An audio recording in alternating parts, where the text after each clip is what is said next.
LAPD responds. Let's be careful out there. Working as a team to protect and to serve. Whoever's got a gun, leave us alone! Or I can just let her go. We have a critical missing. I lost my puppy. To fight crime and to keep our streets safe.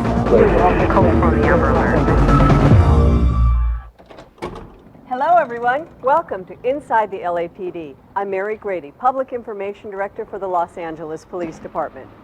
If you've been robbed, been in an accident, or you need help finding a missing person, when you dial 911, a police officer is going to respond to your call for help. But if you see somebody suspicious looking taking pictures at, say, LAX or a water treatment plant, or you find a suspicious chemical or a suitcase and you call 911, well, you're going to get help from the LAPD's Emergency Services Division. Emergency Services Division is the division that pretty much encapsulates the hazardous device materials section, which is made up of the bomb squad and the hazardous materials unit. Within Emergency Services Division, we also have the bomb detection canine section, and we also have the Operation Archangel. And Operation Archangel is broken down into two distinct units: the Tactical Operations Unit, which is made up of the Protective Security Task Force, and the Special Operations Support Development Unit, which is responsible for conducting assessments, ACAMS development, which is the Automated Critical Asset Management System database. They're responsible for that development and also for the training that we do on a national base on critical infrastructure protection. We like to look at what we do from as an all-hazard standpoint.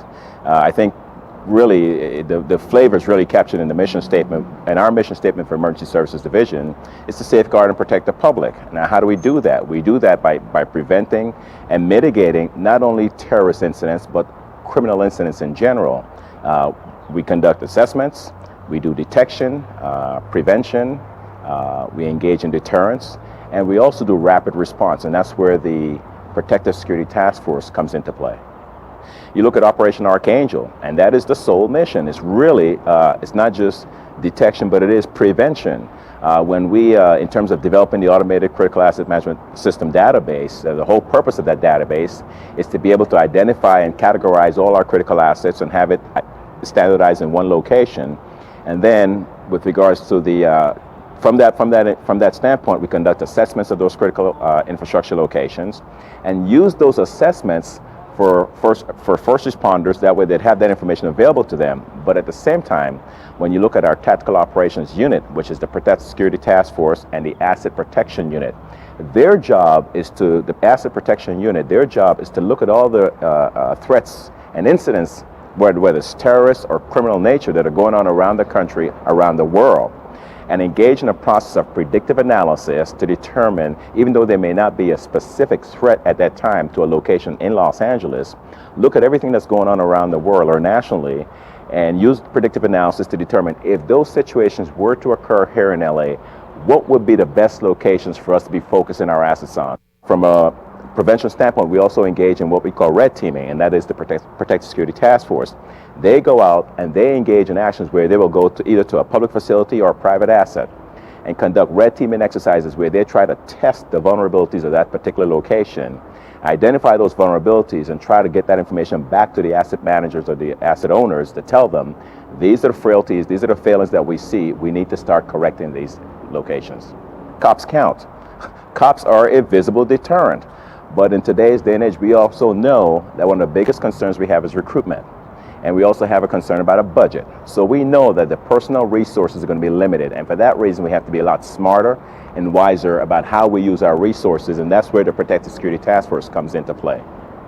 What the Protective Security Task Force is we are responsible for a cloak of security to a threatened or to a identified asset or location within the city that may have been threatened, let's say, through Al-Qaeda, and it come through in a video, or there may, a predictable analysis may be occurring, say something is occurring in Israel at a synagogue or a local mosque in Israel, we may have it here, so we'll go out and look at that location.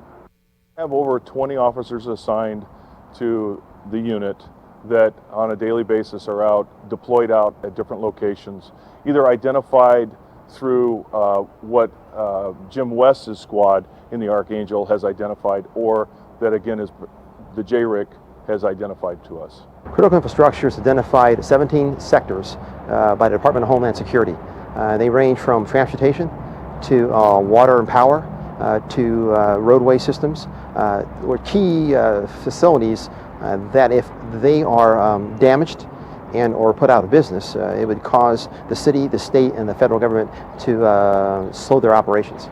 What we look at basically is vulnerabilities. We go in and look at doing an assessment, and we provide the managers of the company some options how to better improve their security plan. I don't want people to understand or get the impression that we only look at terrorism operations. We don't. We look at criminal operations also, and that's why we go out and give the assessments. We give them vulnerability studies based on what currently is happening and what could happen in the future. Businesses that are involved in our program, one, is voluntary. Two, when we give them options consideration after our assessment, we provide them with information on how to better secure their business. But when we're done with that assessment, we come back every 90 days and reach out to them for follow-ups. And as things develop, we're out there to help them improve their plan. For example, we give them option consideration on a business. We tell them we recommend A, B, C, and D. They implement those plans. We come back out and reassess for them free of charge and ensure that those programs are working. So it's a partnership between the private sector and the public and the police department. In the city of Los Angeles, There is an Amber Alert. when duty calls, the LAPD responds. We have a positive on the alert vehicle. Nada más que 3 días para que te quedaras aquí. Te dije que no tengo dinero.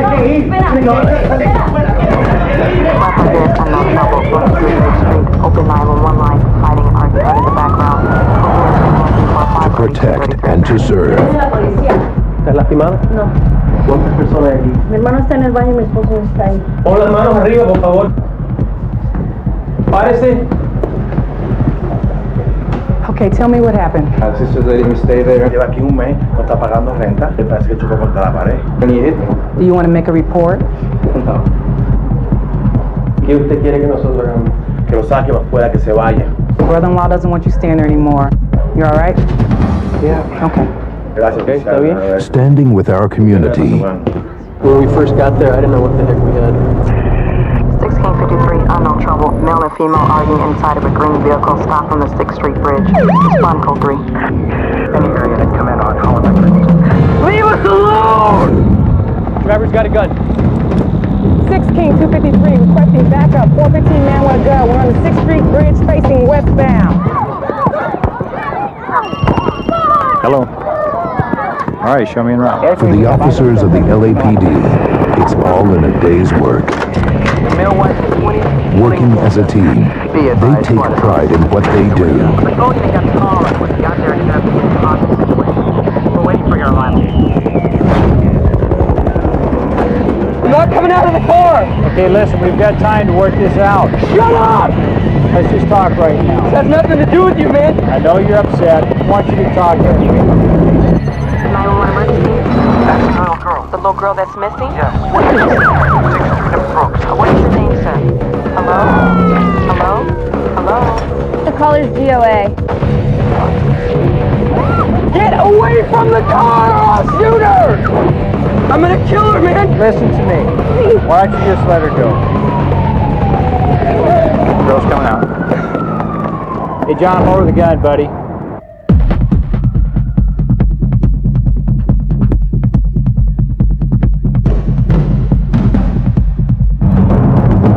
Become a part of the team. The LAPD is hiring. Visit us at joinlapd.com.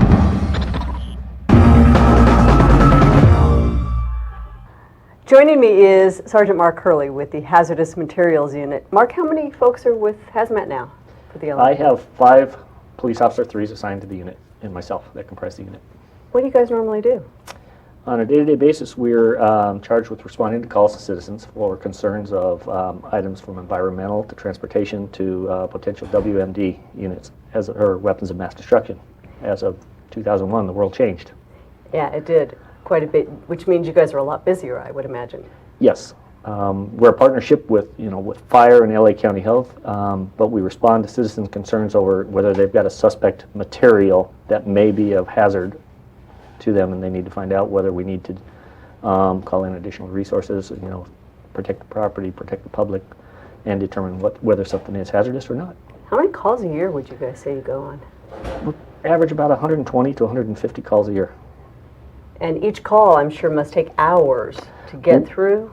Not necessarily. What we pride ourselves on trying to do is trying to eliminate the bad players, as we like to call them, and get the city or the people that we're responding to back into business. That's our goal, is not disrupt the city or its functions. So if we can do this in a low-profile manner, that's what we prefer.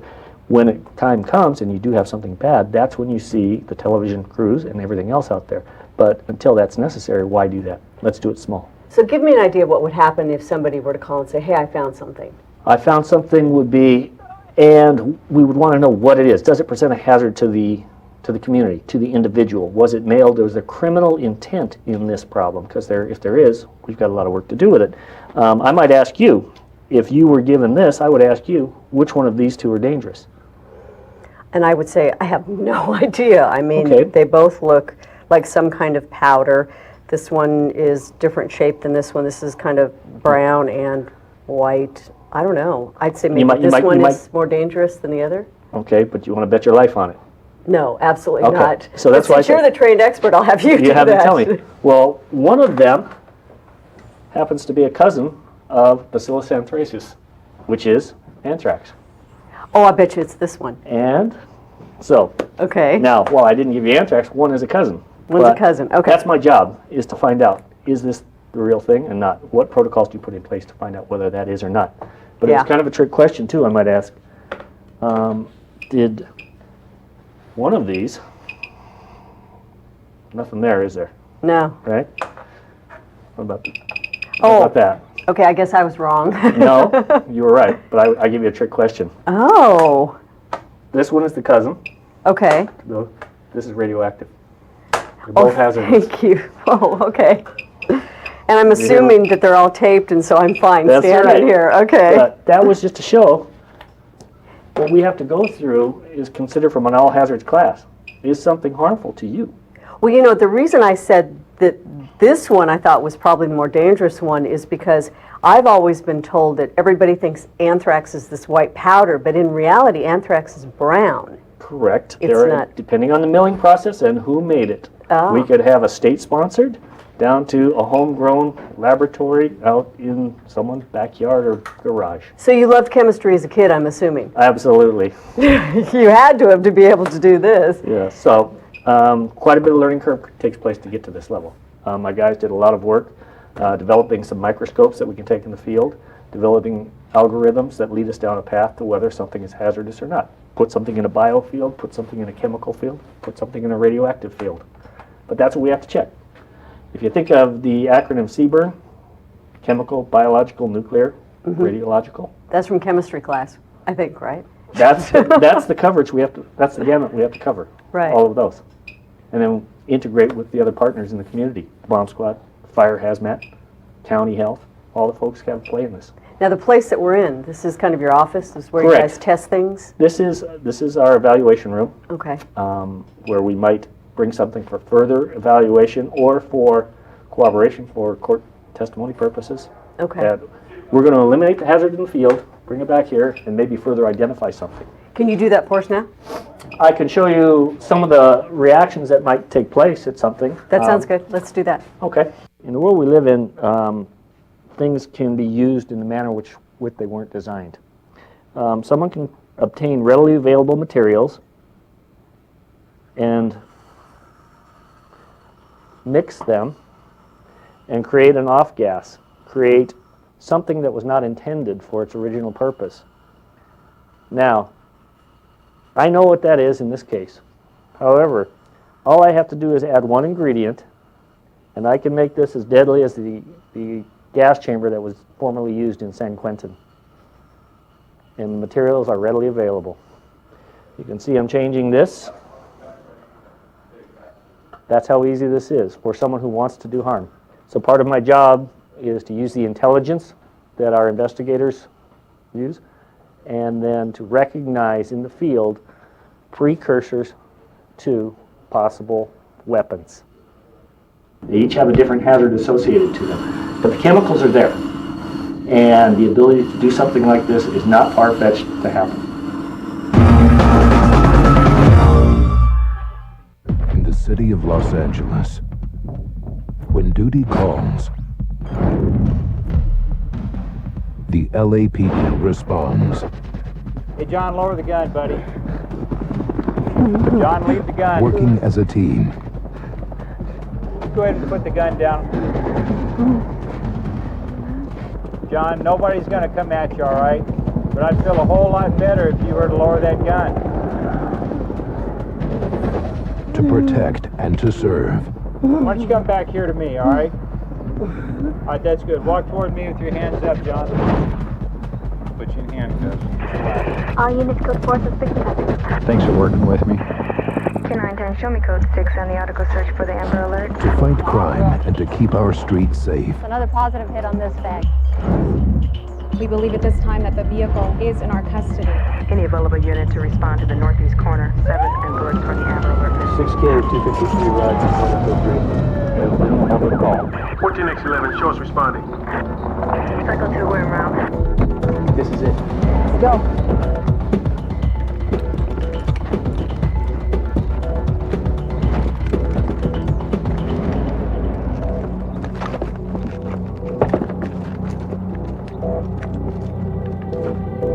For the officers of the LAPD, it's all in a day's work.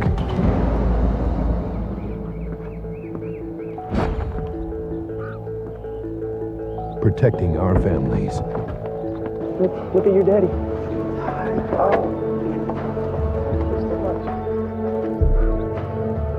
They take pride in what they do. Code from the Amber Alert. Missing child found and returned to parent. Suspect in custody. LAPD is hiring. Become a part of the team. Visit us at joinlapd.com.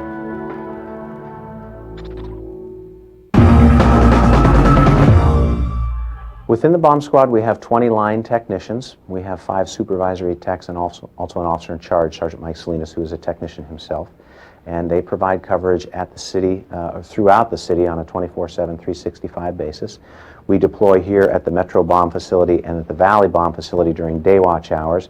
We also have a night watch duty team, which is comprised of technicians. And in addition to the technicians, we have 3 logistics employees that assist us with all of our equipment, the large bomb assessment truck, the gators that we have to help technicians go down range, as well as the robots that we use and some of the other tools that are used in render safe procedures.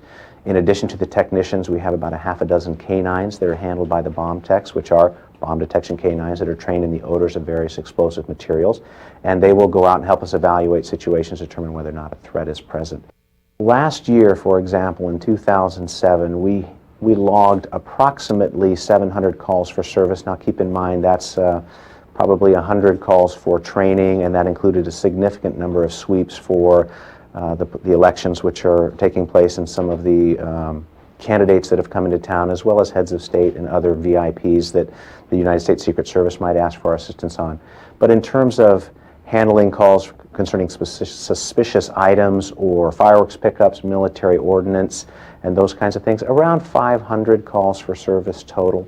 We went downrange, I believe, on just over 300 suspicious devices or packages last year. 19 or 20 of those we effected a render safe procedure where we disrupted what we thought to be a device or was an actual device. Correction, correct, to prevent it from functioning as designed. From time to time we encounter a facsimile device, which is something that's put together to look like a bomb, which doesn't have an explosive characteristic to it.